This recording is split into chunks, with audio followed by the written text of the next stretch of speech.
The resignation of Floyd from the EFF, for that was the final sign. Sure, hey, EDA, Isafani. When I look at them these days, I don't recognize them. Two things are going to happen with this coalition. Number one, the DA will have a racism scandal. And number two, the ANC will have a corruption scandal. Yes. Very early. And I think I remember 3 officers grabbing him by the waist and the underpants and lifting him to a point where his underpants were literally hanging below his armpits. That was my first encounter of seeing white people. Bongani Baloyi, thank you for joining us for the 3rd time on SMWX. And I must say, many people now want to come on this platform. Yes. But you were one of the first people to join this platform when you were mayor of Midvaal back in 2019, I think. We spoke to you when you moved to ActionSA, and so we welcome you back as a friend of the show.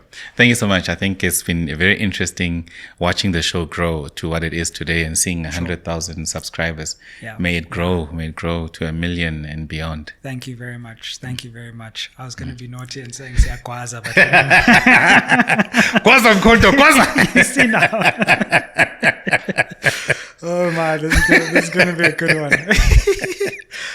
You know, before we jump into your decision to go to Mkhonto Wesizwe, which has really shaken the politics of our country because of who you are, where you come from, and this decision. A lot is known about when you were in the DA, ActionSA, Xiluva, now Mkhonto Wesizwe. Take us a bit into your background and what made you interested in politics, and why did you choose this path? Look, I was born not by my choice in Thokoza, from 2 parents, and both sides of the family, the Baloyis and the Khatebes, were politically inclined. But my mother's side, the Khatebe side, was more of your PAC, Azapo, Black Conscious movements, that sort of line. And my father's side was more of ANC. ANC.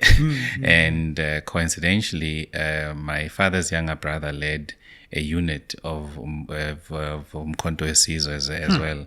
I think they were calling them that then, but a unit of the ANC in Khumalo Street, which was about 100 meters from the hostels. So we're right in the middle of the conflict between ANC and IFP. And that's a background that one grew up seeing all of these things happening between the two, IFP and the African National Congress. When we go to Khumalo Street, my father's side of the family. So my mother continued with politics. She's still a very outspoken person, very stubborn, but fundamentally believes in contributing towards a cause and following what you believe. So I think my foundation for politics was shaped by where I was born, which I did not have a choice. It was environment and parents and socialization in that. So I often tell the story, which I was only comfortable to tell it recently, about my first encounter with white people. So they came to Khumalo Street looking for my father's younger brother. That's the first time I saw white people. And it was myself, my grandmother, and one of our cousins was then older cousins. And they were asking for Bafana Baloyi. Where is Bafana Baloyi? But in Afrikaans. And the older cousin was assaulted there. And I think I remember 3 officers grabbing him by the waist and the underpants and lifting him to a point where his underpants were literally hanging below his armpits. That was my first encounter of seeing white people. And I think that it's very important because it also, to an extent, shows one's commitment towards building a South Africa for all, even though this is what you have exposed to. But over a period of time, your commitment is tested because you ask yourself, why is my society the way it is? So for me, I think that's the foundation in my upbringing and my background into politics. And my mother was my biggest influence in the later years, because she's the one, when we moved from Thokoza to to the Vaal in Daleside specifically, she got involved, continued to be an activist and fight with the local councillors, local mayors. Then she was recruited into the DA. And naturally, where your mother is, you end up going as well. And that started my journey with the Democratic Alliance. So that's the part that many people don't understand and they miss, because if you understand that part about me, you'll understand why it makes sense for me to be where I am. It's like almost full circle. And again, many people, when they speak about my political journey, you would assume if you did not know me, you'd think they're speaking about some 50, 60-year-old man. And one is only 37 and has lived a privileged life of having the honor and the privilege to lead and build a track record and something to leave your family and children later to be able to refer to and understand what you are passionate about and your struggle and how you contributed, because all of this is in the public. And your journey is interesting because it's actually quite reflective of South Africans. Like in all our families, it's not as if there's only one view, one party, one history. For many of us, especially in Black South African families, there's a faction that's EFF. There's a faction that's ANC. There's now an MK faction. There's a DA faction. And that doesn't change the fact that we're family. Maybe sometimes politicians try to act like we all are in one place. But the fact is that we all trace influences from lots of different parties. No, absolutely. I mean, initially when we joined the DA, our family did not approve. Really did not approve. And I understood later, and I think I've told the story as well. I'm telling you many stories which are very important for what we are talking about now. So my grandfather used to tell me a story about a Mr. Smith in the East End, who would lock them out, remove their staff, who led the town council then, I think the Eastern Services or whatever it was then, and they would forcefully remove people from their homes. And there was this Mr. Smith, whom they really detested. So he would tell me if I were to meet this fellow now, because of how I saw him treat my father, and this is my grandfather telling me that a young man my age treating and speaking to my father, that's my grandfather's father, the way he did, and he would do whatever's necessary. Then time passed, and we're sitting with the Speaker of Cape Town between I think it must have been in 2012, and he was telling a story about when he was a young man and he was part of a municipality in Ekurhuleni, and he was notorious, worked with people there. And at that precise moment, I realized that I am sitting with the very person who my grandfather was describing to me. And he was speaking about his part in a very glowing way of, being part of administration and knows the area, knows the people. So I'm highlighting that to say, never mind the different factions, not factions, but political associations in the family. Some of these political associations have been built through real situations, and that what people have experienced in their lives, and they've taken a view that they will never support or work or endorse a party that works with people of the particular race. So then when you take a decision such as that, you find yourself in an interesting situation. And more so when things go full circle, that you yourself find yourself sitting with a person like that, and you become seriously uncomfortable, which starts, I think for me, that was the moment that started the internal contradiction when I was in the Democratic Alliance, because I could not reconcile how am I with the very same person that did this, sitting in the very same room, in the same party, and purporting to want the same thing. So for me, and remember at that stage I was 24, 23, 24. So a very a young age, and I think for me those moments really started the internal contradictions. But I understood that sometimes political associations is not a thing of just general choice. It's also a product of circumstance. Absolutely. And people pursuing a particular route against a particular struggle. So it's a real thing. So politics is genuinely a real thing, and not what people think that is a nicety or just some famous, just to be famous or sing songs. But it's real. Yeah. let's come to this momentous decision to join MK Party. Yeah. Because we've spoken about the periods in your journey before that in our previous episodes. When did this idea start in your mind, and can you take us into the journey towards MK Party? It started December 16th, 2023, when an announcement was made. And right there, I knew we had a big problem, a really big problem, because of the character it started to take, and how we were fishing in the same pond, and how the groundwork that one had laid just was eroded immediately. And how when we established Xiluva, we were clear that our political ideology is Ubuntu. Now, what made us develop that or agree that it can be a political ideology was when we started to research it and think broadly about it. And the importance of Xiluva and our political ideology was essentially saying to us, we assimilate too much as a people. We leave who we are to accommodate and adapt and assimilate into cultures that are not our own, and therefore losing our value system and losing our essence as a people. So when you reflect on very progressive communities or nations, you see the Chinese will say communism with Chinese characteristics, and that's very important because they adopt and add what makes sense for them. So we just take as is, and we think it's backward and not modern to really build on the basis of who we are as a people.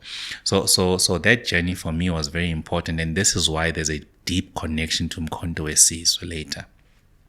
So Amakhosi was an integral part for us, because we are saying, when we speak to Amakhosi, we understand Amakhosi to be the custodians of land.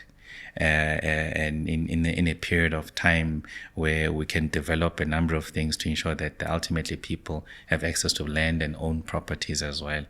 But we fundamentally believe that if we go against assimilation and move towards embracing who we are and getting into a space by not removing who we are as a people, we'll be able to progress. And I think the type of language will change because our languages don't even have economic value. That's why whether you are in the Eastern Cape, in KZN, and you are transacting either in government or in the private sector, you'll speak English because it has economic value. And it's also a reflection of who owns the means of production. And except in the taxi industry, you can't talk English there. Zulu is the main language you must speak in that industry because it reflects the people who are in full control, not to the extent of capital for the trucks and that downstream beneficiation, but at that level where you interface with them, they are.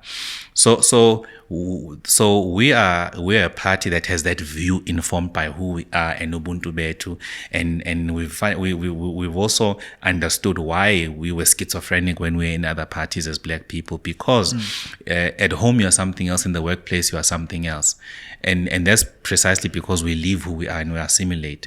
And now when you understand that liberalism taught us that it's an individual first, but when you go back to Ubuntu, umuntu ngabantu, you realize that no, it's community first. Then your community affirms you on the basis of your contribution to the communal table. Then you become an individual who's affirmed. So this leads you towards a different path of crass materialism and consumption and capitalism. And here it's much more conscious because it's my immediate community. How do I benefit my community and be a responsible citizen in my community? So with that fundamental understanding, when we looked at Umkhonto weSizwe and the language they are speaking, we saw ourselves in this. So without them saying Xiluva, we thought when we listened to President Zuma, he's saying exactly what we are saying to people. So there might be some differences here, there. And at the same time, when you speak to Ubuntu, you speak to the essence of people. When black people hear Umkhonto weSizwe, you are attaching them in an emotional and psychological way and in a spiritual connection as well.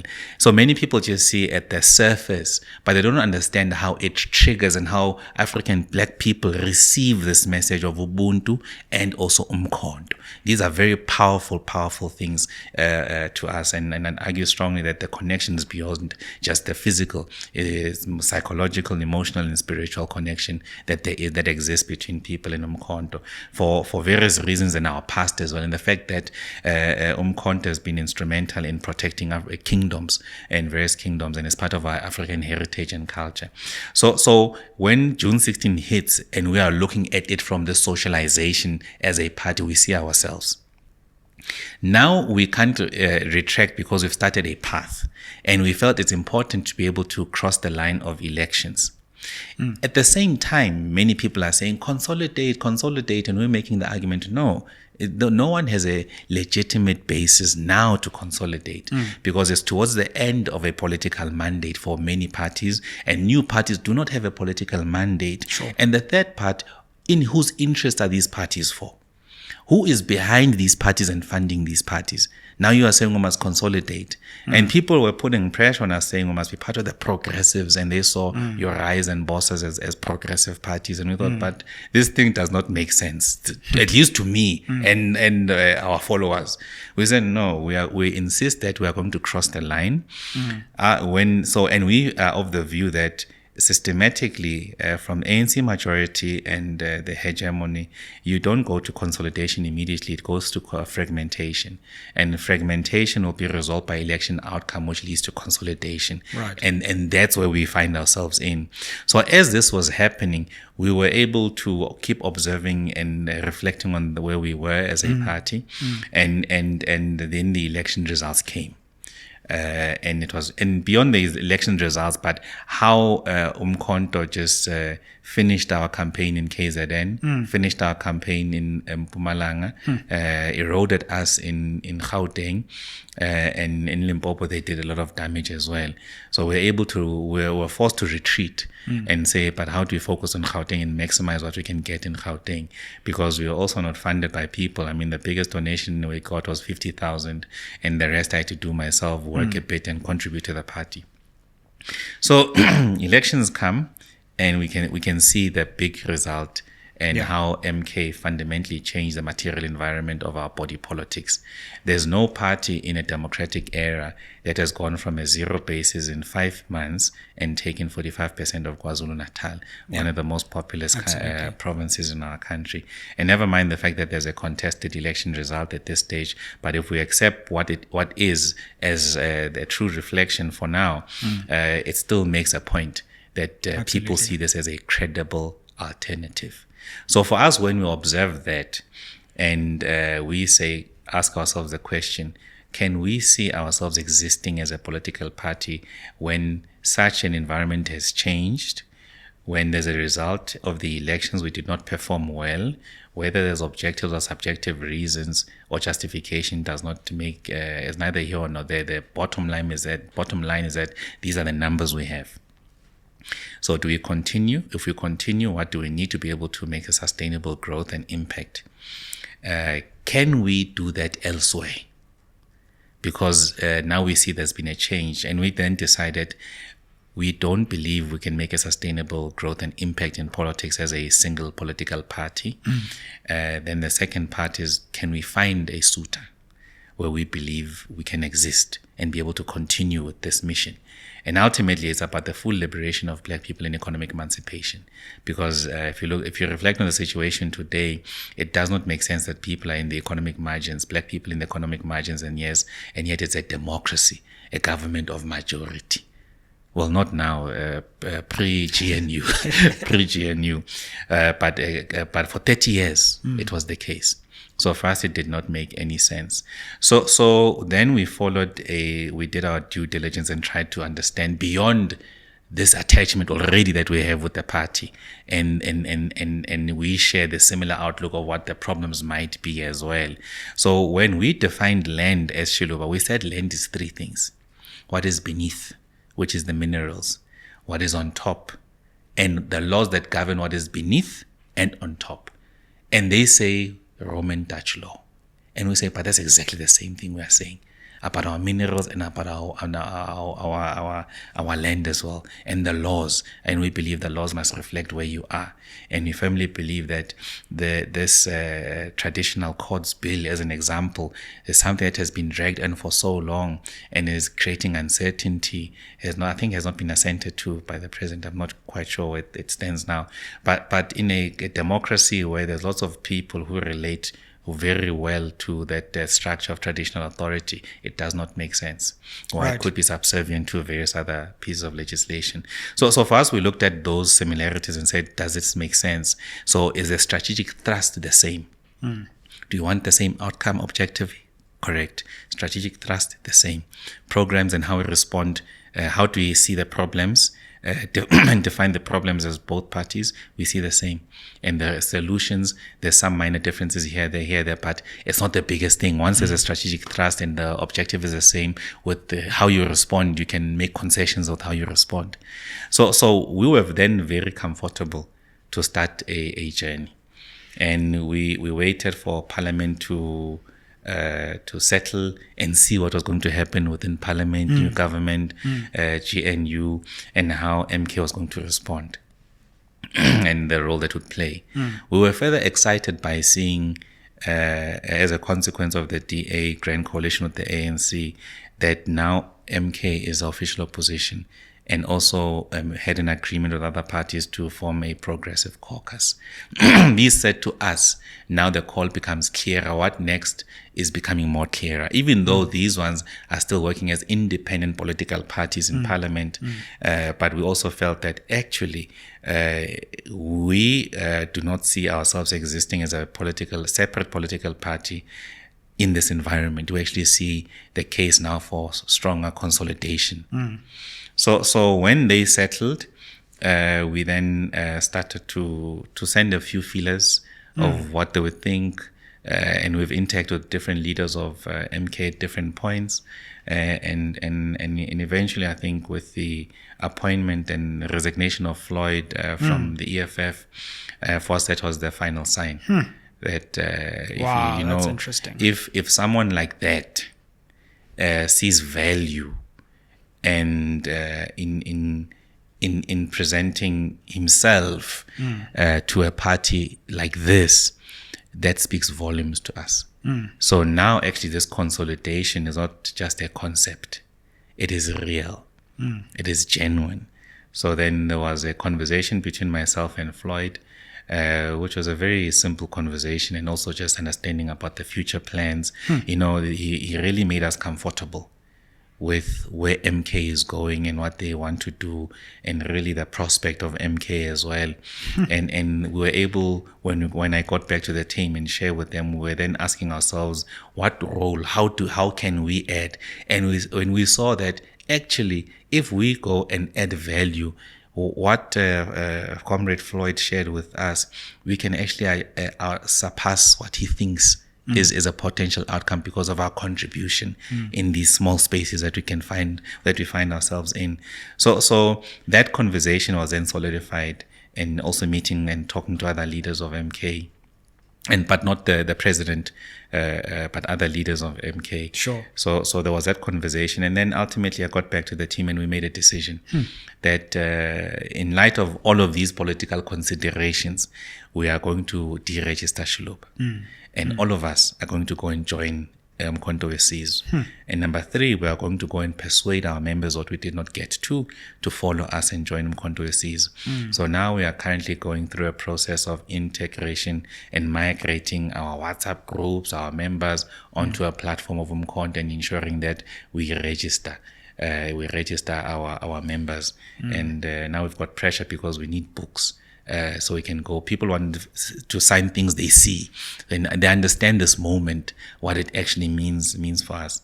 So that's how we get to us joining Umkhonto weSizwe and seeing it as a logical and strategic choice for us as a party. I must say, a combination of you and Floyd is a very interesting political combination, and it would have been nice to be a fly on the wall of those conversations. But I guess you're giving us insight into the party's future plans, because as I see it, obviously the party is shot onto the scene, biggest opening of any political party, new party in democratic history. But then the question is, where to from here? It's clear that no matter how many attacks come MK's way, there are people on the ground who are extremely receptive, which means that if you can play your cards right, there's potentially room for even further growth. Is that the kind of picture that was presented to you? And I think between now and 2026 is going to be such a fascinating period in our history. Do you think people could be further shocked by the growth of MK, and what do you see that potentially looking like up until the local elections? Absolutely. I see that this period is going to be consolidation first, and then growth. And I think Comrade Floyd and the other national leaders are going to be playing a very key role in building the institution, systems, procedures, and guidelines, and also political education. I'm very excited about the political education because I think part of the political education should include a school of governance to really prepare, nurture, prepare future leaders. And we must take something like local government extremely seriously, because this is a cold face of service delivery. So we should really consider strongly how we get quality individuals to be able to go to be deployed at local municipalities and lead. In 2026, I do not see any government in Gauteng putting together a government without MK being part of it in one shape or form. So for us, I really think Gauteng is going to be a growth area. In fact, the entire country. Just the other day, there was a by-election won in the Northwest, and who would have thought, for what people think is a tribal party, that it can make such inroads that way. And my observation in just the few hours I've been in MK, and we're also engaging members the other day after the press conference, going to campaign with them, is I see people who are giving everything of themselves, including the resources that they have, minimal resources. When someone who's got nothing gives you that nothing that they have, makes a big impact, and that commitment. I have not seen the type of passion and the type of commitment that I see in the eyes of ordinary members who are hopeful and resolute, and who are clear that victory is close. This liberation we are speaking about, there's a common understandable vision amongst younger people there, and I discovered that all of them understand and know, as a matter of fact, that this generation is going to be the one that liberates our people. So that's the type of excitement that Umkhonto weSizwe has unlocked and triggered in people. It's that type of excitement that says what we are going to attain is very close now. And obviously, I would then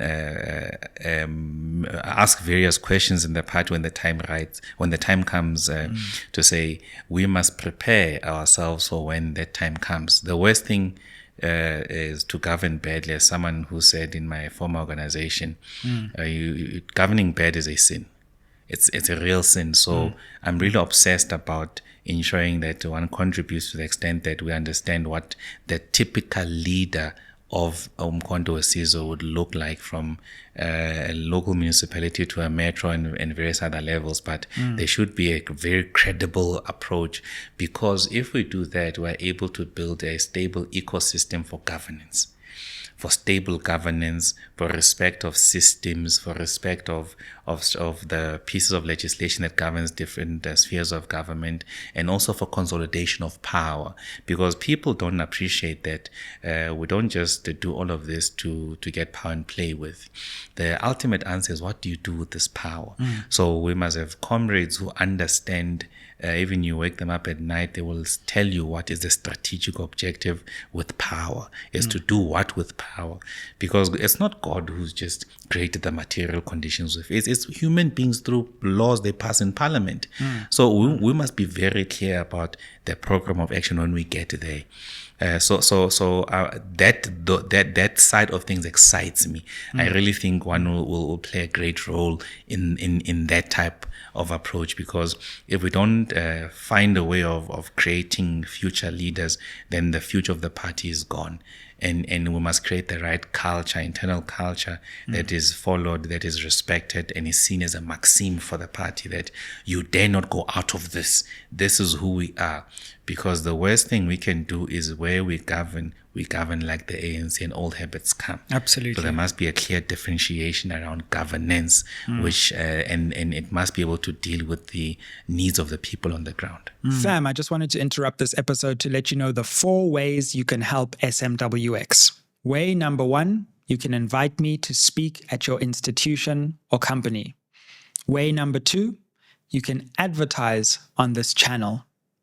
Way number 3, you can become a member of this channel. The link to the membership is down below. And number 4, you can buy merch, that's books or hoodies.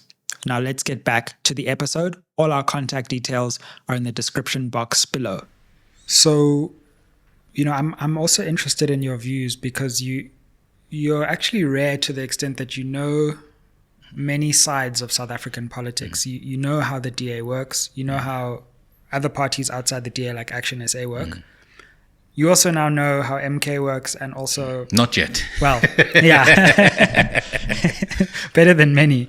What did you make of the GNU, the multi-party coalition? What did you make of it, and what do you make of it? And to what extent do you think it has the capacity to be coherent? Because if it is coherent and it does deliver, then that may inspire confidence in people to vote for the ANC and the DA. Of course, if it fails, then both of them will be at risk. So what's your view of this decision, and how do you react to this unprecedented collaboration between two parties that really said they would never work together? You see, Helen Zille spoke about this moment early on in Cyril's tenure, and when she was saying how they would behave under this environment. So it suggests to me it was not just a figment of her own imagination. It suggests to me that there was a plan to get to this point. So the plan effectively is that you create a situation, and also assisted by the ANC's own inefficiency and inability to govern, that you affect and manipulate public discourse and perceptions around many things as well, and you create a PR machinery around an individual, and also some of the problems around the country. So it becomes this individual is not part of this, he's a savior of sorts of things. And when she was saying this at that particular time, I also observed an interesting thing. I'm not sure whether Musi agrees with me or not, but when he asked that question about not Phala, but Bosasa, he actually compromised a project that he was not aware of, a project by DA funders, a project that I believe Helen Zille was part of, to compromise Cyril Ramaphosa. So directly, because there was a view that Cyril is better than. So if it's Cyril, it's better. I don't know what informs such a thing. And now we are left to reflect on these things and try and connect the dots, as someone who once said in that line. So I'm starting there to suggest strongly that it is not a mistake. It was something that was carefully coordinated, carefully planned. So to pull off such a thing, it requires serious influence and money. It also means that there are people who've got interest in our country for one reason or the other, who will ensure that within the various political parties, those who are seen as progressives and those who are seen to be pushing hard on transformation and protecting the country and acting in the interest of the country will be pushed aside, and we will hate them. There will be propaganda deployed on them, and we will hate them. And precisely to get to a situation where the DA protects its base, gets its base, and in protecting its base, they had to also neutralize ActionSA.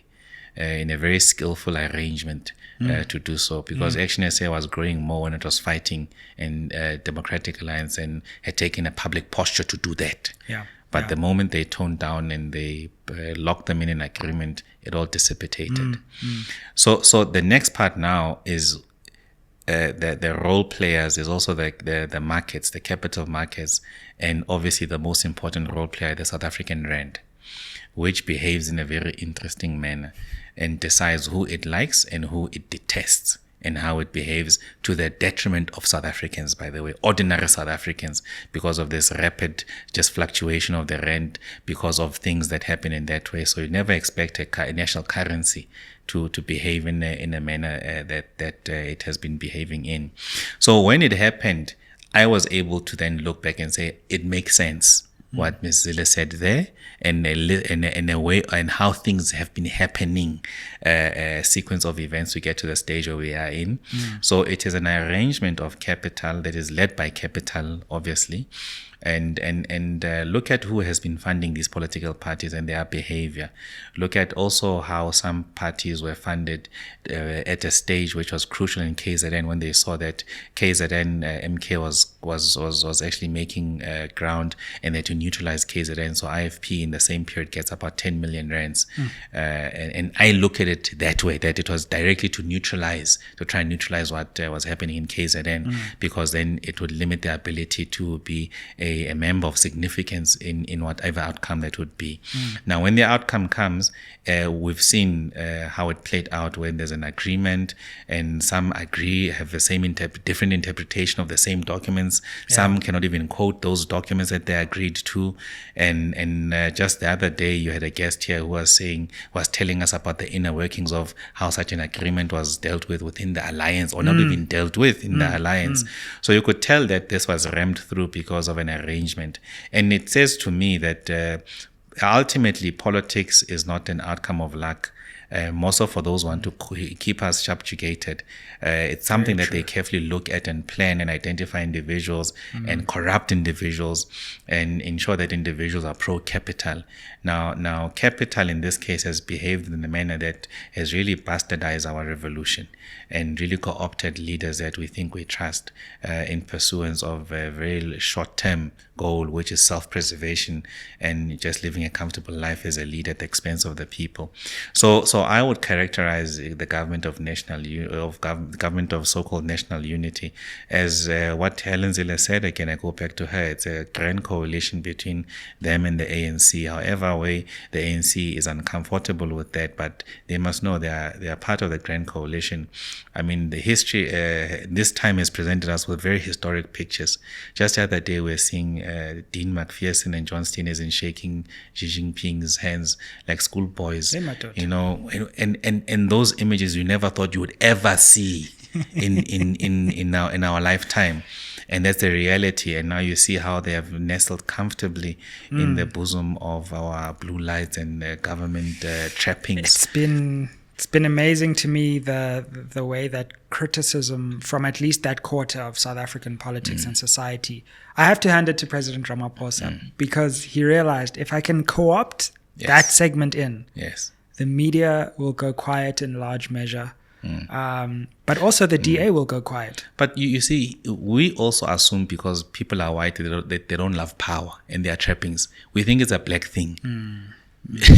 So they are enjoying it. They are very comfortable in it. They are enjoying it, and I think it's an experience for them. So we must not, when we see human beings, we must see human beings and not say because they are white they are less corrupt. They don't love these things. No.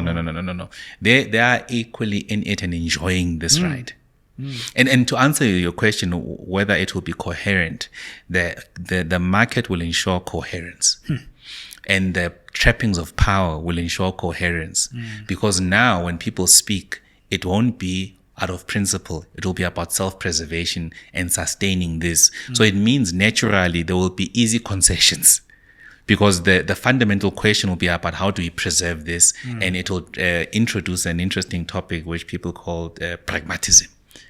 So it won't be pragmatism. It will be how do we sustain this power source? How to ensure that there's pragmatic and ultimately the markets are benefiting from what we are doing, and how do we sustain that? Which is actually good for where we are, because they think we are our grandparents. They've totally and completely misread this generation. There's a serious awakening of Africans.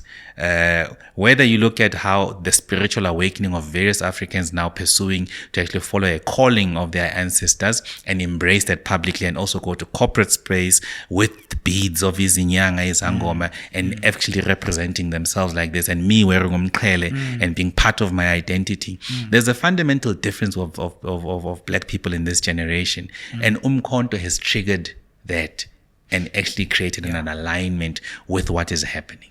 I must say, that is interesting, and I get so dispirited with the analysis of Umkhonto Wesizwe, because it follows so many familiar tropes which have been with us for like 3 decades at this point, and it just gets repackaged about Zuma, and sure, we must talk about those things, but one thing that struck me in the campaign was, as you said, isiZulu just became the language in many ways of the campaign, even in other parts of the country, just like English is often a language in many places. But there was no policy to say we are going to put African languages forward. It was just embodied. And a lot of people who don't speak isiZulu or don't understand isiZulu just missed that, right? For the first time, we had a party that said, no, our language will be an African language.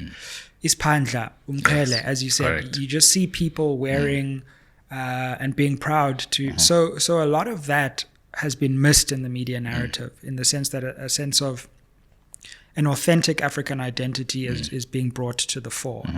And if we miss that, we will continue to misunderstand why Umkhonto Wesizwe is growing so fast. I think it's also a product of assimilation. And my observation has also been, we have people we call political analysts who are commentators. Not real analysts, because they don't really go to the below the surface and try and show us pictures or rationale that we don't see. So it's very one-sided, monotone, and you know what this person is going to say already. And they're probably just copying the last person they heard on the same show. Absolutely. But at the same time, these very same political analysts, so-called analysts and commentators, are embedded politicians themselves. So they know who they are supporting. I'm not saying all, but I'm saying some of them behave in that manner. So I really think the mischaracterization of Umkhonto Wesizwe is because people don't understand how spiritual and emotional connections and psychological connections that it has to black people, African people. They don't understand how when you speak that type of language, you speak to the essence of our people and the soul of our people. They don't understand how that simple language connects to people, and how rekindling a struggle and picking up Umkhonto is so very symbolic of the times we find ourselves. And it so happens that in a very youthful population, the person to pick up Umkhonto is an individual who's above 8. What a time to live in. For me as a young person, when I observe that, I think to myself, I'm actually embarrassed as a young person that I've reneged my responsibility to be someone who's doing that, but it's an older person. But at the same time, I really now understand the role of an elder in our society, more wisdom, and in any case. So it's also for President Zuma a moment in time. You know, sometimes you wait your entire life to only get your purpose at the end. And I think he's really being fortunate that he's going to leave this country something so powerful, and that's going to shape the length and breadth of our continent, because what Umkhonto is going to do is actually deliver on this liberation of black people.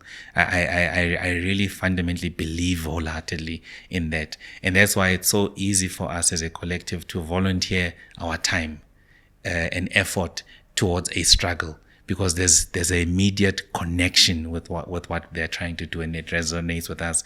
So people who underestimate this take for granted that young people, more than 60% are unemployed, beneficiaries of grants. Generally, black people are the biggest beneficiaries of grants. So we've been condemned to a life grants. We're not deepening our economic participation, our deepening transformation. We're not owning our minerals. There's only a few people who are owning minerals. So I think with this socialization and public going to grow, the people who are in trouble is the black bourgeoisie. Because many of us are going to ask, how in an environment where many of us are poor, you are rich, you are a billionaire. And what have you been doing with your seat at the table for so long? Like, what's the democratic dividends of transformation that you have led? I really think, and if there's one case I must put strongly, is the fact that the black bourgeoisie, that black elite, has some serious accounting to do. Because they've been co-opted and collaborating and enjoying the status quo for their benefit. So for a country, 60 million people plus, to have a few black exceptionalism, we still something we celebrate today. I really think their time is coming. So if they take one thing seriously, is to understand that they too now must make a choice, which side they are in. Are they in the side with their collaborators, or they're in the side of the people? And if you're in the side of the people, you join the revolution and you contribute towards the revolution as well. And I really think that for them, it's a matter of time. There's so much you can do as a black elite and think you're above the rest of us, and that this does not affect you because you live comfortably with people who you collaborate with, who want to keep domination, economic domination and monopoly in the country at the expense of people. And for them, that time is coming. It's just such a fascinating time to be alive. Just one other thing. We were mentioning the Parliamentary Portfolio Committee, and I said this, I predicted it. It's not a hard prediction, but I said two things are going to happen with this coalition. Number one, the DA will have a racism scandal. And number two, the ANC will have a corruption scandal. Yes. Very early. Yes. And here we are, right? Here we are. And Ronaldo Gous, ANC, quiet. Now, with Minister Nkadimeng, or Simelane actually, yes, there's a performance in Parliament to some extent, but it's also very, very carefully choreographed. So we're seeing very interesting times in our country where those two forces that used to hold each other accountable in different ways have suddenly started becoming mute in convenient moments. I think there's been collaboration between the two that we don't know of for years. Because when did Capital really take ownership of the soul of the ANC? One would argue that might have happened when these BE deals were being launched. Already then, people stopped representing the people and represented interests. So when did the NEC of the ANC was taken over during this period by interest of money and interest of board, interest of minerals. So now we actually get to see it. It's not hidden any longer. So the material reality we find ourselves in today has actually now put it to the fore for all of us to see that they are very comfortable. They are comrades, these people, very comfortable with each other. For me, I think it's poetic how the end of the ANC is unfolding right before us, where we are seeing their long, cherished, and deep relationship with Capital, and Democratic Alliance represents Capital and white interest in the main. So we just find ourselves there when we thought we could take over the party and turn it. But we lost that battle in a very big way. But nonetheless, we are where we are now, and I genuinely believe that the path for us has been laid, and there's a credible alternative that has a legitimate right to lead the project of consolidation. And my hopes for the future is a conversation before it's too late, that we all need to come together. We are stronger together, and hopefully the leadership will at a particular stage consider how we get all of us, those who are in Parliament, to say, guys, we are almost there. And I think observing President Zuma, I think it's something he might be onto, my own basic observation, but we actually need each other more than ever now to be able to consolidate most of forces of the left that follow a radical agenda towards attaining full and final liberation and economic emancipation of our people. I mean, we're a beautiful country with beautiful people, unlimited natural resources, and we don't deserve to live in a country where people are in abject poverty like this. When China has been able to defeat that in a shorter space of time, I mean, I think they were targeting 2030, and look at what they've done much sooner than that. So what stops us? The inhibitor and the enemy for progress is this current government. What do you think that consolidation looks like? Are you talking EFF as well, MK, sections of the ANC? Are you talking maybe the ANC itself coming back to itself and then maybe bringing all of these back into the ANC, or maybe a new formation that is all of these things at once? What do you see the consolidation looking like, or what would the ideal consolidation look like to you? Look, if I follow what the leaders in parliament have done, I see that grouping at some stage coming together and asking a very important question. How do we consolidate? As individuals and individual parties, we might not be strong enough to pursue this objective, but if we come together, and that's going to be tricky to have that conversation. So my point of departure is to look at that situation and say, what is a natural progression of that situation, that in a way that it makes sense. And in my mind, I think it's all of us coming together. It would be the most ideal to present a unified bloc under one umbrella. Sure, but, that thing would be big. I mean, that would already be bigger than the DA, just adding the numbers together right now. Absolutely. And I really think such a bloc would be able to force a different conversation about the trajectory and path of our country before it even takes power. You know, I just think now, so you've got the DA plus, let's say, on like 25, you've got the ANC on like 35, you know, and then you would have another 25 roughly with this block. But of those different blocks, there's only one that's really growing. One's falling, another one's staying still, and this one is growing. And so when we get to 2029, for example, you could be talking that this block is either rivaling the ANC block in the center or threatening to surpass it, which completely changes the calculus. I think it will surpass it in 2029. Sure. And I think we must prepare, the ANC must prepare to be observers in many municipalities. And one thing about them is once they lose power, they can't respond decisively to how do you get the trust of our people again, because they also will be stifled from resources, which is something they chase before delivery. So I really think 2026 will lay a solid foundation for Umkhonto weSizwe to sustain and firstly defend its gains and then grow. And I think what we have seen is that the growth of Umkhonto weSizwe means the decline of the ANC in a very material way. And beyond that, there's also should be a consideration about what do we do with the DA's growth, and mostly in black areas. And now there's an alternative. So I really think that the black base of the Democratic Alliance would have a stiffer competition in options and alternatives, because now there's a real alternatives. And remember, our black members in the DA live in townships. This is where real conversations are happening around Umkhonto. And how people are associating with Umkhonto.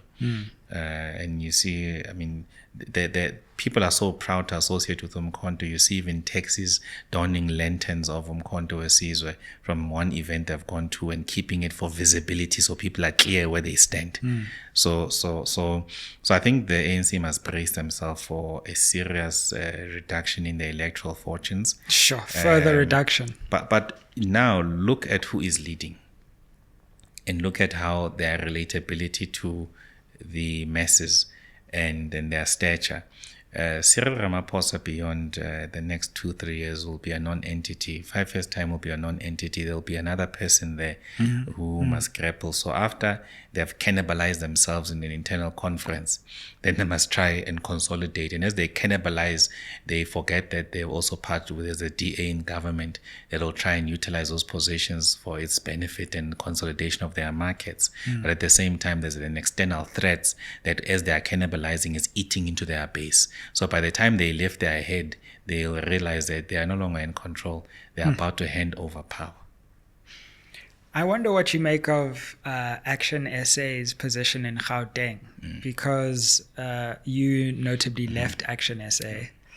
The accusation at the time was that you were willing to entertain a potential partnership with the ANC in Gauteng, which wasn't a crazy suggestion because you only had two options, really. It's either the DA or the ANC.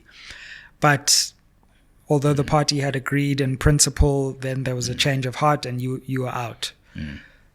Now we hear from ActionSA, hey, it turns out we actually do want to work with the ANC. Yes. And they've done so in Joburg. Yes. In Tshwane, we just interviewed Mayor Cilliers Brink, where he's facing the prospect of being booted out of office by ActionSA. What do you make of that? And what are your thoughts on ActionSA's attempt to reposition itself in Gauteng? Look, I think that we must ask ourselves why now, and what is the driving force or reason behind doing it now. And unfortunately, we can't trace it anywhere except to the realization that it's as a consequence of the DA embarrassing ActionSA, trapping them in an agreement and leaving them abandoned to go quickly run to the DA and having lied to them in the process of this moonshot, which became, I can't remember what the moonshot ultimately became, but they trapped them. So they got them to really lock themselves, chain themselves to a pole and throw away the key or trust the DA with the key, and the DA left them there. So the reason now is to deal with that the public humiliation and embarrassment. So now what drives it is we were going to show them. And the statements that have been made are quite evident to this, that the DA has embarrassed us and we are going to show them they are not a party to be trusted. So it's that type of rhetoric that informs my statement. So as it happens now, obviously I reflect on when that was happening, when the party had met, took a resolution, endorsed a resolution, and also Herman supported that resolution to proceed and collaborate with the ANC in stabilizing the province of Gauteng in governance, which later, when he came back from holiday, and coincidentally, even now he's on holiday as these things are happening. So it's like history repeating itself. So came back from holiday, did an interview with Clement and said, over his dead body, will such a thing happen? Mind you, there's a resolution taken by the National Executive, which is Senate, that is binding on all of us, at least on the leaders. So then it was left on my lap and made it to look like Bongani was the one driving this alone, and it was his own thing, and the institution did not support this. Now we find ourselves at full circle. And now I suspect that internally in ActionSA, there's a big shift and a rift building between your leader, your president, and the chairperson of that organization, who are on opposing views and who are hell-bent to split that party because they don't agree. From what I gather and from where I sit, is that the chairperson of ActionSA is hell-bent on working with the DA at all costs. And Herman Mashaba is saying we are tired of this abusive relationship. So this is creating a fracture.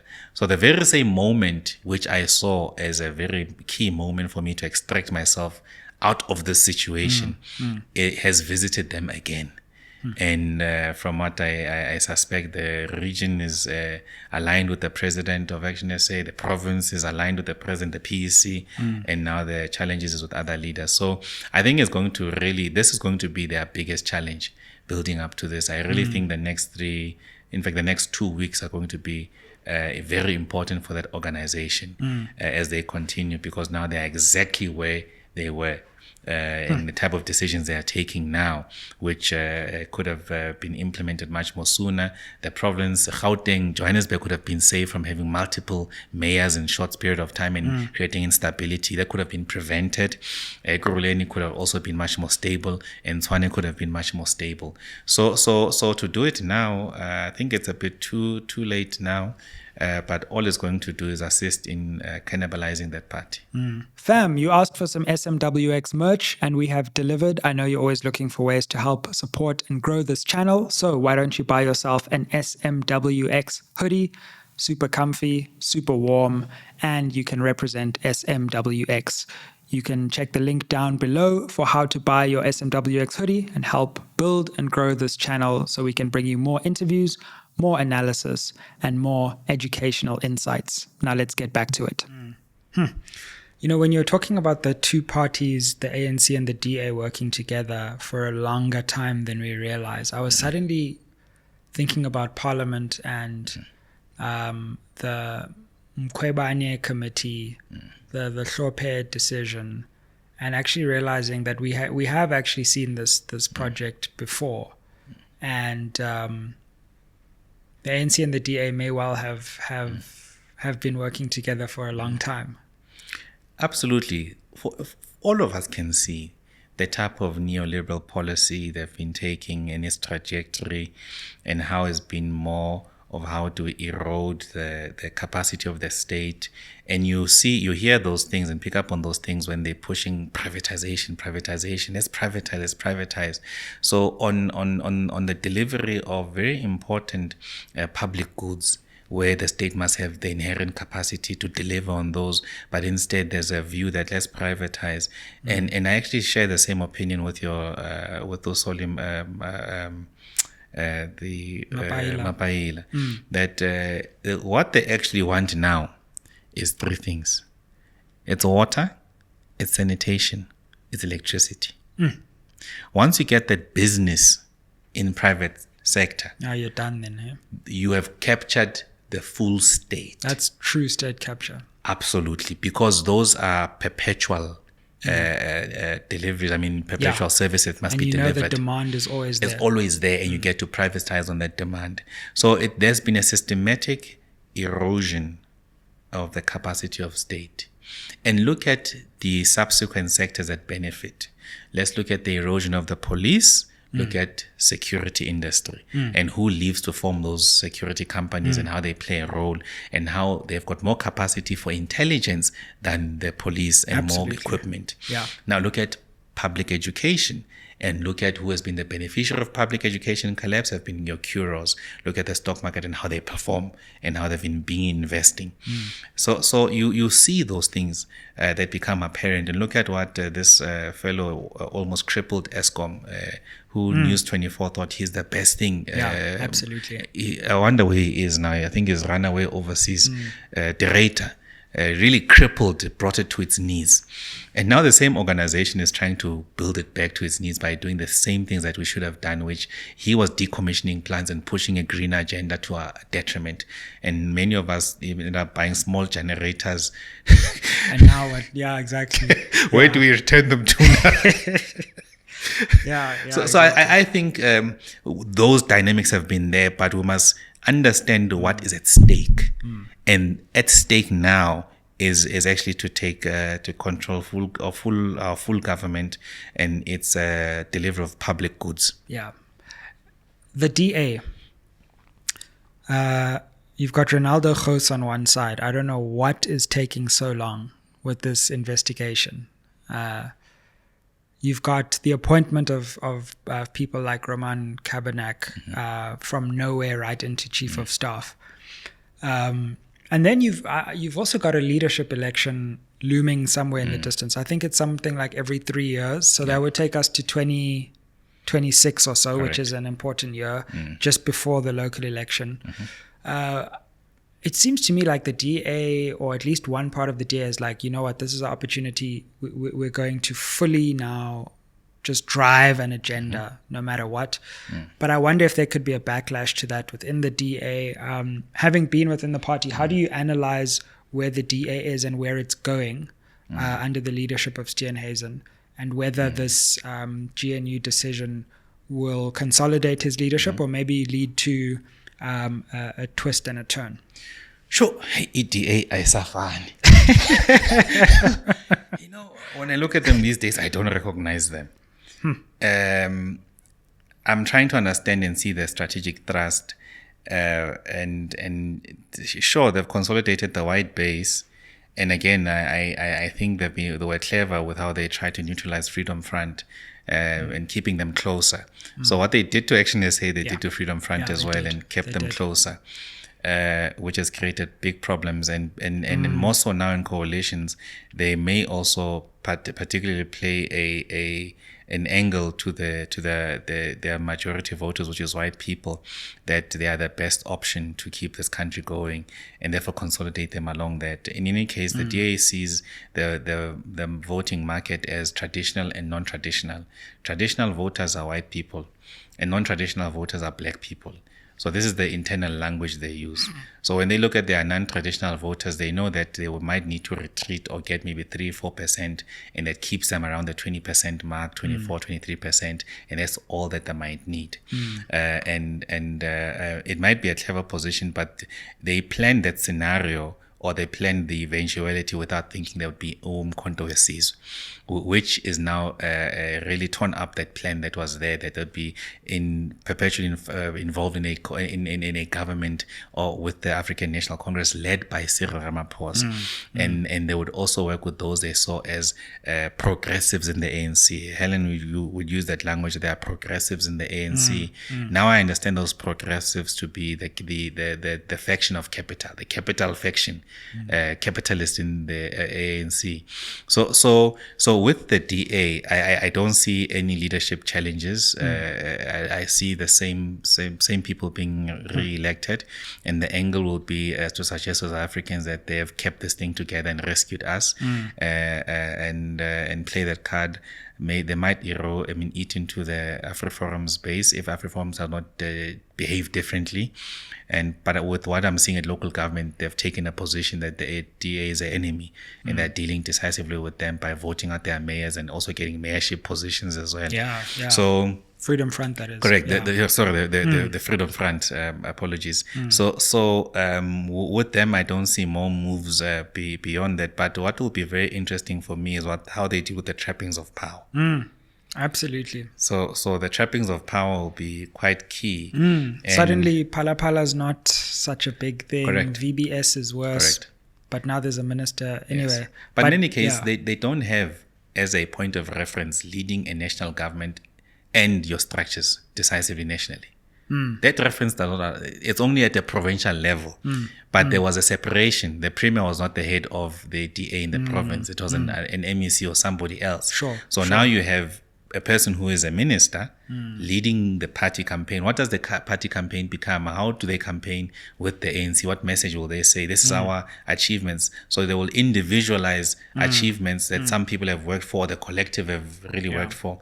So it will also lead to a stage where the ministers are outshining each other, or they attempt to outshine each other by being out there and individualizing departments and leadership. I think the consequence of that is that people will be forced to work and do basic things. So that at least basic things will deliver, but on the substantive transformation issues, that will be the key ground for negotiation and compromise.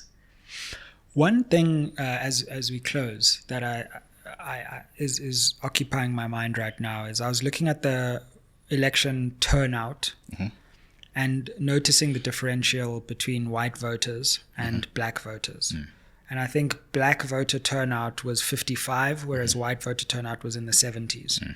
So what we have is a situation which is fascinating to me given our history and how much we invested as a country in the right to vote. Correct. Right.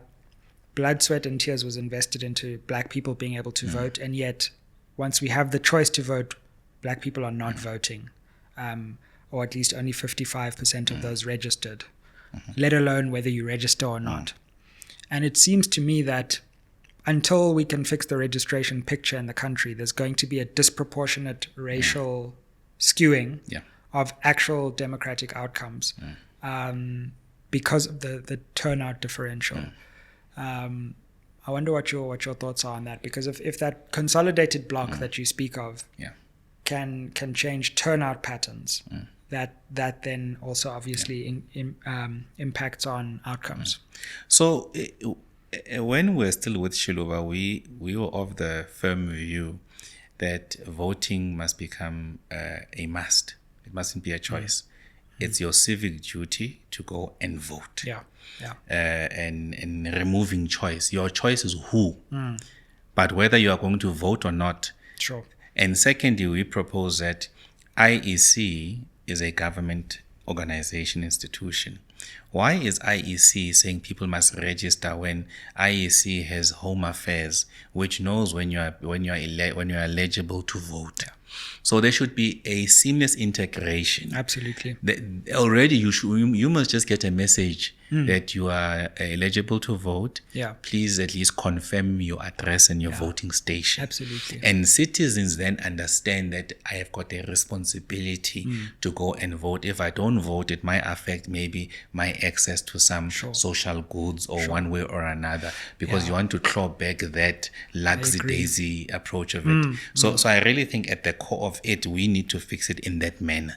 I really think that will deliver a type of substantive and material outcome from these elections, because some of us treat elections like it's a time to party, but at the same time, when people believe government has lost its legitimacy, and therefore the entirety of the body of politics has lost its legitimacy because government has not delivered on their needs, what is the point? So again, there's no confidence. We are failing to give confidence to our people to exercise this very important right as well.